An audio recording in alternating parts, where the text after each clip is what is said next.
Hi every one, welcome back. ഇന്നത്തെ craft വീഡിയോയിൽ എങ്ങനെയാണ് ഒരു വിൻറ്റേജ് സ്റ്റൈൽ ബുക്ക് തയ്യാറാക്കിയെടുക്കുക എന്നുള്ളതാണ്. അപ്പോൾ അത് ചെയ്യുന്നത് കാപ്പിപ്പൊടി വെച്ചിട്ടാണ്. കാപ്പിപ്പൊടി വെച്ചിട്ട് നിങ്ങൾ ബോട്ടിൽ ക്രാഫ്റ്റ് കണ്ടിട്ടുണ്ടാവും, പക്ഷേ ഒരു വിൻറ്റേജ് സ്റ്റൈൽ ബുക്ക് എങ്ങനെ തയ്യാറാക്കുന്നത് കണ്ടിട്ടുണ്ടാവില്ല. അപ്പോൾ നേരെ നമുക്ക് വീഡിയോയിലേക്ക് കിടക്കാം. അപ്പോൾ ഈ ക്രാഫ്റ്റ് ചെയ്യാൻ വേണ്ടിയിട്ട് ആദ്യം തന്നെ നമുക്ക് ആവശ്യമുള്ള ഒരു പ്ലെയിൻ പേപ്പറാണ്. പറ്റുന്നുണ്ടെങ്കിൽ A4 സൈസ് പേപ്പറോ അല്ലാന്ന് വെച്ചിട്ടുണ്ടെങ്കിൽ സാധാരണ നോട്ട്ബുക്കിൻ്റെ പേജായാലും മതി. അത് ഈക്വലായിട്ട് നമുക്ക് ഡിവൈഡ് ചെയ്തെടുക്കാം. ഇത് കട്ട് ചെയ്യാൻ വേണ്ടിയിട്ട് നമുക്ക് കത്രിക യൂസ് ചെയ്യണമെന്നൊന്നുമില്ല, നമ്മളുടെ കൈ വെച്ചിട്ട് തന്നെ ഇത് കീറിയെടുക്കാം. അതിനുശേഷം മാത്രമാണ് നമ്മൾ ഇത് കാപ്പിപ്പൊടിയിൽ മിക്സ് ചെയ്യുന്നത്. അപ്പോൾ അതുകൊണ്ട് പരമാവധി ചെയ്യുവാണെങ്കിൽ നിങ്ങൾ വൈറ്റ് പ്ലെയിൻ പേപ്പർ തന്നെ യൂസ് ചെയ്യുക, അതുപോലെ തന്നെ ലൈൻസ് ഉള്ളത് ഒഴിവാക്കുക. എന്നാലാണ് അതിന് കറക്റ്റ് പെർഫെക്റ്റ് ആയിട്ടുള്ള ഒരു ഫിനിഷിങ് നമുക്ക് കിട്ടുള്ളൂ. കാപ്പിപ്പൊടിയിൽ മുക്കി വയ്ക്കുന്നതിന് മുമ്പായിട്ട് എല്ലാ പേപ്പറിൻ്റെ സൈഡ് ഭാഗങ്ങളും ഇതുപോലെ നമുക്ക് കീറിക്കൊടുക്കാം. കാപ്പിപ്പൊടി ഇതിൻ്റെ എഡ്ജസിൽ വന്ന് തങ്ങി നിൽക്കാൻ വേണ്ടി മാത്രമാണ് ഇതുപോലെ നമ്മൾ പേപ്പർ കീറി കൊടുക്കുന്നത് കേട്ടോ.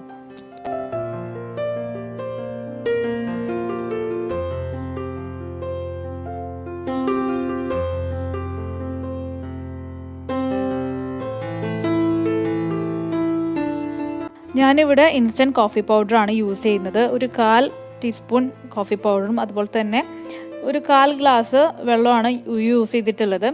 ഇത് നന്നായി മിക്സ് ചെയ്ത് കൊടുക്കുക. ഒരുപാട് കോഫി പൗഡർ ഇട്ട് കഴിഞ്ഞിട്ടുണ്ടെങ്കിൽ നമ്മുടെ പേപ്പർ നന്നായി ഡാർക്കാവും. ഞാൻ അത്ര ഡാർക്ക് ഉദ്ദേശിക്കുന്നില്ല, അതുകൊണ്ടാണ് ഇത്രയും കുറച്ച് കോഫി പൗഡർ യൂസ് ചെയ്യുന്നത്. ഇപ്പോൾ നന്നായി മിക്സായി വന്നിട്ടുണ്ട്. ഇനി അതിലേക്ക് നമ്മുടെ പേപ്പർ പതുക്കെ ടിപ്പ് ചെയ്ത് കൊടുക്കുക. കുറച്ച് നേരം അതിൽ വെച്ചാൽ കുഴപ്പമൊന്നുമില്ല. അതിനുശേഷം മുക്കിയെടുത്തതിന് ശേഷം മാത്രം നമുക്കതൊരു പ്ലാസ്റ്റിക്കിൻ്റെ ഷീറ്റിലേക്കോ അല്ലാന്ന് വെച്ചിട്ടുണ്ടെങ്കിൽ പ്ലാസ്റ്റിക് കവറിൻ്റെ മുകളിലേക്കായിട്ട് വെച്ച് കൊടുത്ത് ഉണക്കിയെടുക്കാം. ഇതുപോലെ തന്നെ ബാക്കിയുള്ള പേപ്പേഴ്സ് നമുക്ക് ചെയ്തെടുക്കാം കേട്ടോ.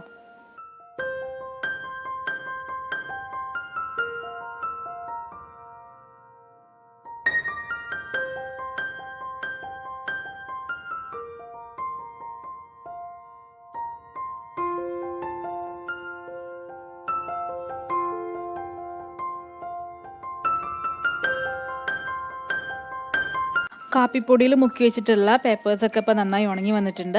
നമുക്ക് അതിൻ്റെ സൈഡ് ഭാഗത്തൊക്കെ ഒന്ന് കത്തിച്ചു കൊടുക്കണം. നമ്മൾ മുമ്പ് ബോട്ടിൽ ക്രാഫ്റ്റ് ചെയ്തപ്പോൾ ഇതുപോലെ സൈഡ് ഭാഗമൊക്കെ ഒന്ന് കത്തിച്ചു കൊടുത്തിട്ടുണ്ടായിരുന്നു. അതുപോലെ തന്നെ ഇതിൻ്റെയും സൈഡ് ഭാഗം മെഴുകുതിരി വെച്ചിട്ടോ അല്ലാന്ന് വെച്ചിട്ടുണ്ടെങ്കിൽ ഇങ്ങനത്തെ ലൈറ്റർ വെച്ചിട്ടോ നമുക്ക് കത്തിച്ചു കൊടുക്കാം. അപ്പോൾ ഇതിൻ്റെ സൈഡ് ഭാഗത്തൊക്കെ ചെറിയൊരു ഡാർക്ക് ഷെയ്ഡ് വന്നിട്ടുണ്ടാവും. അത് കിട്ടാൻ വേണ്ടിയിട്ടാണ് ഇങ്ങനെ ചെയ്യുന്നത്. ഒരുപാട് പഴക്കം ചെന്ന പേപ്പേഴ്സൊക്കെ നോക്കിയിട്ടുണ്ടെങ്കിൽ അതിൻ്റെ സൈഡ് ഭാഗമൊക്കെ ഇതുപോലെ ഇങ്ങനെ മിസ്സായിട്ടുണ്ടാവും.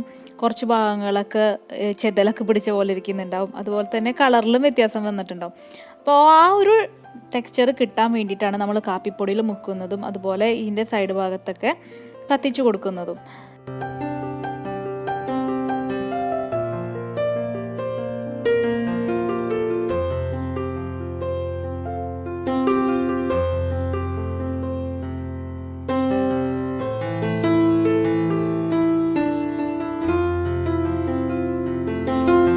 ഇനി പേപ്പേഴ്സൊക്കെ ഒട്ടിച്ചു കൊടുക്കാൻ വേണ്ടിയിട്ട് കട്ടിയുള്ള ഏതെങ്കിലും പേപ്പർ എടുക്കുക. ഏതെങ്കിലും ബുക്കിൻ്റെ ചട്ടയോ അല്ലാന്ന് വെച്ചിട്ടുണ്ടെങ്കിൽ ഡയറിയുടെ കട്ടിയുള്ള ഭാഗം ഉണ്ടാവില്ലേ, കവറൊക്കെ ആയിട്ട്, അത് വേണമെങ്കിൽ യൂസ് ചെയ്യാം കേട്ടോ. ഞാനിപ്പോൾ ഒരു കട്ടിയുള്ള ഒരു പേപ്പർ എടുത്തിട്ടുണ്ട്.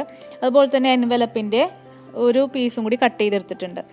ഇനി ആ പേപ്പറിൻ്റെ അളവനുസരിച്ചിട്ട് ഈ എൻവലപ്പ് നമുക്ക് കട്ട് ചെയ്ത് മാറ്റാം. കട്ട് ചെയ്തതിന് ശേഷം നമുക്ക് ആ എൻവലപ്പ് ആ കട്ടിയുള്ള പേപ്പറിൽ ഒട്ടിച്ചു കൊടുക്കുക. അതുപോലെ തന്നെ നടുഭാഗത്തായിട്ട് പശ വെച്ചിട്ട് നമുക്ക് ബാക്കി കാപ്പിപ്പൊടി വെച്ച് മുക്കിയിട്ടുള്ള പേപ്പറില്ലേ അതും കൂടി ഒട്ടിച്ചു കൊടുക്കാം.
ഇതാണ് നമ്മൾ കാപ്പിപ്പൊടി ഉപയോഗിച്ചിട്ട് തയ്യാറാക്കിയെടുത്തിട്ടുള്ള വിൻറ്റേജ് നോട്ട്ബുക്ക്.